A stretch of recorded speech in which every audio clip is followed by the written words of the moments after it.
नाज़रीन, मैं मोहम्मद यूनिस और आप देख रहे हैं मेरा फेसबुक और यूट्यूब चैनल। नाज़रीन, आपसे गुजारिश है कि चैनल को सपोर्ट करें, सब्सक्राइब करें। अगर वीडियो आपको पसंद आए तो शेयर और कमेंट्स लाजमी कीजिएगा। नाज़रीन, इमरान रियाज खान साहब की रिहाई के बाद आज इमरान रियाज खान साहब ने पहला इंटरव्यू रिकॉर्ड करवाया उर्दू पॉइंट के साथ। और उर्दू पॉइंट के साथ रिकॉर्ड किए जाने वाला जो इंटरव्यू है इमरान रियाज खान साहब का, उसमें बहुत सारे ऐसे इंकशाफात इमरान रियाज खान साहब ने किए हैं। और ख़ास तौर पर उनको जो एबडक्ट किया गया था, घर से अगवा कर दिया गया था और कुछ वक्त पहले, और उसके अलावा उनके वालिद साहब पर जो केसेस चलाए गए थे और एक भोंडे जो इल्ज़ामात में इमरान रियाज खान साहब को जो बार बार गिरफ्तार किया जाता है। और उससे पहले भी आपको मालूम है कि इमरान रियाज खान साहब को किस गुनाह की पादाश में जो है 5 महीने जो है वो कैद में रखा गया और 5 महीने ऐसी अकूबत खाने में रखा गया जिसका जिक्र ओरिया मकबूल जान साहब ने अपने लास्ट व्लॉग में किया है। और एक पॉडकास्ट में भी ओरिया मकबूल जान साहब ने इस चीज़ को रिपीट किया है कि कौन सा सेल है और किस तरह के सेल होते हैं। और मुबैना तौर पर इमरान रियाज खान साहब को भी उन्हीं सेलों में से एक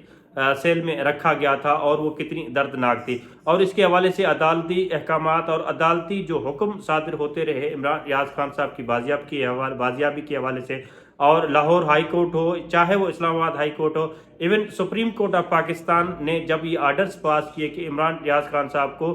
किसी भी सूरत में जो है वो अदालत में पेश किया जाए और उनके खिलाफ अगर कोई चार्जेस हैं तो उनके खिलाफ मुकदमा जो है अदालतों में चलाया जाए। लेकिन पाकिस्तान की अदलिया जिस तरह एक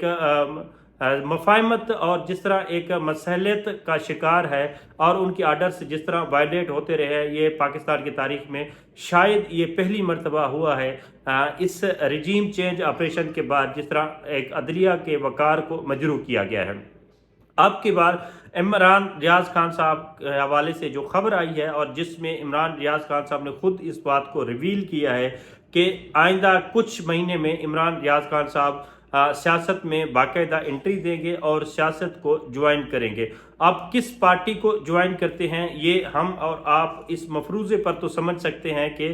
जिस तरह उनका टिल्ट मुबैना तौर पर शो किया जाता है पाकिस्तान तहरीक इंसाफ की जानिब से, और एक सॉफ्ट कॉर्नर दिखाया गया है पाकिस्तान तहरीक इंसाफ के हवाले से इमरान रियाज खान साहब के व्लॉग्स में या इमरान रियाज खान साहब की गुफ्तगू में, तो मुमकिन तौर पर बहुत ज़्यादा चांसेस ऐसे हैं कि पाकिस्तान तहरीक इंसाफ को ज्वाइन करेंगे इमरान रियाज खान साहब। लेकिन कब ज्वाइन करेंगे ये खबर जो है मैं आपसे अभी शेयर कर देता हूं। जो मेरी इस इंटरव्यू के बाद इमरान रियाज खान साहब से फ़ोन पर बात हुई और मैंने सीधा एक ही सवाल इमरान रियाज खान साहब से पूछा कि आपने सियासत में आने का ऐलान कर दिया है, जो खुशाइंद है, हम इसको वेलकम करते हैं, लेकिन कौन सी सियासी पार्टी है, इस हवाले से भी हम क्लियर हैं कि आप कौन सी सियासी प्लेटफॉर्म से इलेक्शंस जो है कॉन्टेस्ट करेंगे, और ये बताइएगा कि कब आपने एक बाकायदा ऐलान करना है पाकिस्तान तहरीक इंसाफ को ज्वाइन करने के लिए, और पाकिस्तान के सियासी एरिना पर आप कब जो है एज अ सियासतदान नमूदार होंगे। तो इमरान रियाज खान साहब ने इस बात को मशरूत किया कि जैसे ही इमरान खान साहब को रिहाई मिलेगी अडियाला जेल से और कैदी 804 जो है वो जैसे ही वापस आएंगे तो मेरे सुमेत यानी इमरान खान साहब के सुमेत बहुत सारे ऐसे एंकर्स हैं, ऐसे सहाफ़ी हैं जो इमरान खान साहब की पार्टी को ज्वाइन करेंगे, और ये एक नया चैप्टर होगा और ये खुशाइन चैप्टर होगा पाकिस्तान तहरीक इंसाफ के लिए। आपको याद होगा कि पाकिस्तान तहरीक इंसाफ के ऊपर जिस तरह एक क्रैक डाउन किया गया और बहुत सारे जो सीजनल बर्ड्स हैं पाकिस्तान तहरीक इंसाफ को छोड़कर चले गए, तो उसमें एक बड़ी जो खिला पैदा हुआ और उस खिला को जो पुर किया गया वो पाकिस्तान के वकला थे। और पाकिस्तान के वकला के वो नाम जिन्होंने पाकिस्तान तहरीक इंसाफ में शमूलियत अख्तियार की, मोस्टली उन्होंने 2024 के इलेक्शंस में कामयाबी भी हासिल की, लेकिन उनमें से कुछ जो है वो जाहिर बात है टेबल्स टर्न हो गई और रिजीम चेंज ऑपरेशन और उसके बाद इलेक्शन कमीशन ऑफ पाकिस्तान, हमारी इस्टेब्लिशमेंट और जितनी निगरान हुकूमत का सेटअप था वो तमाम बरवकार लाया गया उन कैंडिडेट्स को हरवाने के लिए। बिल आखिर फ़िलहाल तो उनके जो है वो जीत को हार में तब्दील किया गया है, لیکن پاکستان تحریک انصاف میں ایک بہت بڑا ریولوشن یہ ہے کہ پاکستان تحریک انصاف کو جب سیزنل برڈز نے چھوڑا تو بہت سارے ایسے وکلا تحریک کے سربراہ تھے یا بڑے بڑے نام تھے، انہوں نے پاکستان تحریک انصاف میں شمولیت اختیار کی۔ اب کی بار عمران خان صاحب جب جیل سے باہر آئیں گے، اور ممکنہ طور پر یہ بتایا جا رہا ہے کہ آئندہ 2 سے 3 مہینے کے اندر عمران خان صاحب جو ہے وہ جیل سے باہر آ جائیں گے، اور ان کے تمام معاملات جو ہے وہ عدالت کے تھرو جو ہے وہ سیٹل ہونے جا رہے ہیں، اور ممکنہ طور پر یہ کہا جا رہا ہے کہ وہ عدالتی معاملات جو ہیں وہ سیٹل ہو جائیں گے۔ اور جیسے ہی عمران ریاض خان صاحب نے کہا ہے کہ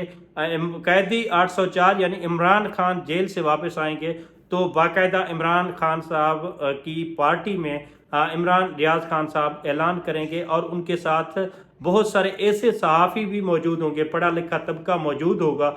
جو عمران ریاض خان صاحب کے ساتھ جوائننگ دے گا پاکستان تحریک انصاف کو۔ میں ذاتی طور پر یہ سمجھتا ہوں کہ پاکستان تحریک انصاف میں ایک نیا چیپٹر جو ہے وہ ایڈ ہو جائے گا وکلا کی ایڈیشن کے بعد۔ اب ایک صحافی برادری جو ہے، جو ایک خاص طور پر وکٹم رہے ہیں اس جو نگراں حکومت ہو، چاہے وہ رجیم چینج کے بعد جو ہے وہ ایک سیٹ اپ جس طرح لایا گیا 16 مہینے کا، اس کی وکٹمائزیشن ہو ان کے اوپر، تو وہ صحافی، وہ پڑھا لکھا طبقہ جو حق کے ساتھ اور جو سچ کہنے کی جرت رکھتا تھا، اور جنہوں نے مزاحمت کی، اور مزاحمت کے نتیجے میں بہت ساری مصائب کا بھی انہیں سامنا کرنا پڑا، حتیٰ کہ ان کی نوکریاں اور روزگار اور باقی کاروبار ساری کی ساری جو ہے ملیہ میٹ کر دی گئی۔ ایک بڑی قربانی ان لوگوں نے دی جو آج ملک میں موجود ہیں، یا ملک میں جو صحافی موجود نہیں ہیں وہ بھی آ کر پاکستان تحریک انصاف کو جوائن کریں گے۔ اور آج عمران ریاض خان صاحب نے اس حوالے سے جو کھل کر بات کی ہے کہ وہ سیاست میں آئیں گے، وہ سیاست فارم 47 والی نہیں کریں گے، بلکہ فارم 45 والی سیاست ہوگی، جو ایکچول سیاست ہوتی ہے، جو اصل میننگ میں جو ڈیموکریسی کا سینس ہے یا ڈیموکریسی کا جو روح ہے، اس حوالے سے آ کر پاکستان میں سیاست کریں گے، اور پاکستان میں سیاست کا ایک نیا رخ جو ہے وہ بنانے کی کوشش کریں گے۔ مجھے دیجیے اجازت، اگلے کسی نئے ولاگ کے ساتھ اور کسی نئے ٹاپک کے ساتھ حاضر ہوگے، تب تک اللہ حافظ۔